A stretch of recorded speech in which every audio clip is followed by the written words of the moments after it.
ರಾಜ್ಯದಲ್ಲಿ cyber crime ಬಗ್ಗೆ ಮಾತನಾಡಿದ ಲಕ್ಷ್ಮೀ ಹೆಬ್ಬಾಳ್ಕರ್, ಪ್ರತಿ ವರ್ಷ ಸುಮಾರು 2 ಲಕ್ಷ ಸೈಬರ್ ಅಪರಾಧಗಳು ನಡೀತಾ ಇವೆ. ಅದರಲ್ಲೂ 14 ರಿಂದ 18 ವರ್ಷದ ಮಕ್ಕಳು ಅತಿ ಹೆಚ್ಚು ಆನ್ಲೈನ್ ಸಾಮಾಜಿಕ ಜಾಲತಾಣಗಳಿಗೆ ಸಿಲುಕ್ತಾ ಇದ್ದಾರೆ. ಇದು ನಮ್ಮ ಸಮಾಜಕ್ಕೆ ನಿಜಕ್ಕೂ ಕಳವಳಕಾರಿ ಅಂತ ಈಗ ಮಹಿಳಾ ಮತ್ತು ಮಕ್ಕಳ ಅಭಿವೃದ್ಧಿ ಇಲಾಖೆಯ ಸಚಿವೆ ಲಕ್ಷ್ಮೀ ಹೆಬ್ಬಾಳ್ಕರ್ ಅವರು ಕಳವಳವನ್ನ ವ್ಯಕ್ತಪಡಿಸಿದ್ದಾರೆ.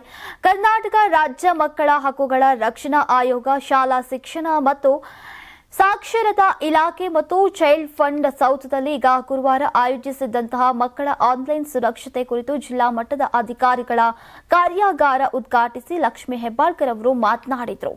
ಪ್ರಸ್ತುತ ನಗರ ಪ್ರದೇಶದವರಿಗಿಂತ ಗ್ರಾಮಾಂತರ ಪ್ರದೇಶದವರೇ ಹೆಚ್ಚಿನ ಸಂಖ್ಯೆಯಲ್ಲಿ 78% ಲ್ಯಾಪ್ಟಾಪ್, ಮೊಬೈಲ್ ಅನ್ನು ಬಳಸ್ತಾ ಇದ್ದಾರೆ. ಅದರಲ್ಲೂ ಸಾಮಾಜಿಕ ಜಾಲತಾಣಗಳನ್ನು ಹೆಚ್ಚು ಉಪಯೋಗಿಸ್ತಾ ಇದ್ದಾರೆ. ಕಾನೂನು, ಶಿಕ್ಷಣ, ಆರೋಗ್ಯ, ಗ್ರಾಮೀಣಾಭಿವೃದ್ಧಿ ಇಲಾಖೆ ಅಧಿಕಾರಿಗಳನ್ನ ಒಳಗೊಂಡ ಸಮಿತಿ ರಚಿಸಿದ್ರು ಸಾಮಾಜಿಕ ಜಾಲತಾಣದ ಪಿಡುಗನ್ನ ಹೋಗಲಾಡಿಸೋಕೆ ಸಾಧ್ಯವಾಗ್ತಾ ಇಲ್ಲ ಅಂತ ಹೇಳಿದ್ದಾರೆ.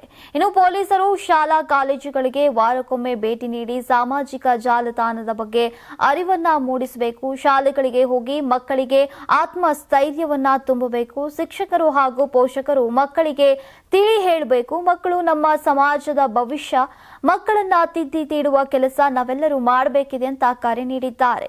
ಇನ್ನು ಕರ್ನಾಟಕ ಹಾಗೂ ಮಕ್ಕಳ ಹಕ್ಕುಗಳ ರಕ್ಷಣಾ ಆಯೋಗದ ಅಧ್ಯಕ್ಷರು ಶಶಿಧರ್ ಕೋಸಂಬೆ ಮಾತನಾಡಿ, ಕಳೆದ ವರ್ಷ ಚಾಮರಾಜನಗರ, ಚಿಕ್ಕಮಗಳೂರು, ಬೆಳಗಾವಿ ಮತ್ತು ಬೆಂಗಳೂರು ಜಿಲ್ಲೆಗಳಲ್ಲಿ ಕರ್ನಾಟಕ ರಾಜ್ಯ ಮಕ್ಕಳ ಹಕ್ಕುಗಳ ರಕ್ಷಣಾ ಆಯೋಗ ಹಾಗೂ ಚೈಲ್ಡ್ ಫಂಡ್ ಇಂಡಿಯಾ ಜಂಟಿಯಾಗಿ 8 ರಿಂದ 18 ವಯಸ್ಸಿನ ಮಕ್ಕಳ ಆನ್ಲೈನ್ ಸುರಕ್ಷತೆ ಕುರಿತು ವಿಶೇಷ ಅಧ್ಯಯನವನ್ನು ನಡೆಸಿತ್ತು.